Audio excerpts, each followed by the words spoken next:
जय माता. नवरात्रोत्सवाच्या हार्दिक शुभेच्छा. नवदुर्गा देवीचे दुसरे रूप ब्रह्मचारिणी. या देवी सर्वभूतेषु मा ब्रह्मचारिणी रूपेण संस्थिता. नमस्तस्यै नमस्तस्यै नमस्तस्यै नमो नमः.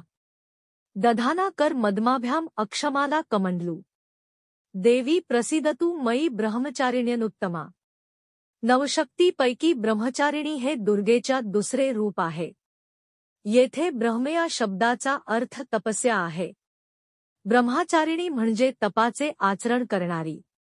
नवरात्राच्या दुसऱ्या दिवशी या मातेची पूजा केली जाते. या दिवशी साधकाचे मन स्वाधिष्ठान चक्रात स्थिर होते. या चक्रात मन स्थिर करणाऱ्याला तिची कृपा आणि भक्ती प्राप्त होते.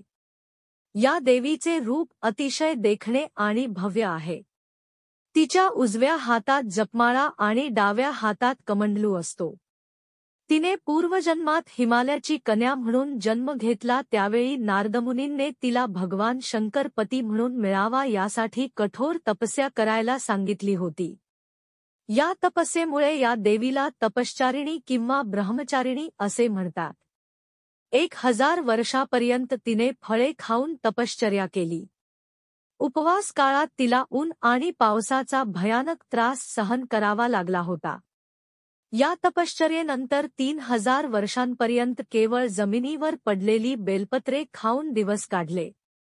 यानंतर सुकलेले बेलपत्र खायचे सोडून दिल्यामुळे तिला अपर्णा हे एक नाव पडले.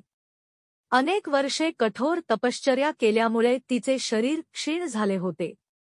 तिची ही अवस्था पाहून तिची आई मेना खूप दुःखी झाली होती. तिने तिला या कठीण तपस्येपासून मुक्त करण्यासाठी उमा अग नको ग नको अशी हाक दिली. तेव्हापासून देवी ब्रह्मचारिणीच्या पूर्वजन्माचे उमा हे एक नाव पडले. तिची ही तपस्या पाहून त्रिलोकात हाहाकार उडाला. सर्व देवदेवता तिच्या तपस्येची प्रशंसा करू लागले. शेवटी ब्रह्मदेवाने तिला आकाशवाणीद्वारे संबोधित करून सांगितले की हे देवी, आजपर्यंत इतकी कठोर तपश्चर्या कुणीही केली नाही. तुझ्या तपस्येची सगळीकडे प्रशंसा होत आहे. तुझी मनोकामना लवकरच पूर्ण होईल. भगवान शंकर तुला पती रूपात प्राप्त होतील. आता तू तपस्या सोडून लवकर घरी जा. लवकरच तुझे पती तुला घ्यायला येतील असा वर त्यांनी दिला. ब्रह्मचारिणी भक्तांना अनंत फळे देणारी आहे. तिची उपासना केल्याने मनुष्याच्या तप, त्याग, वैराग्य आणि संयमात वाढ होते. देवीच्या कृपेने मानवाला सर्वत्र विजय आणि सिद्धी प्राप्त होते.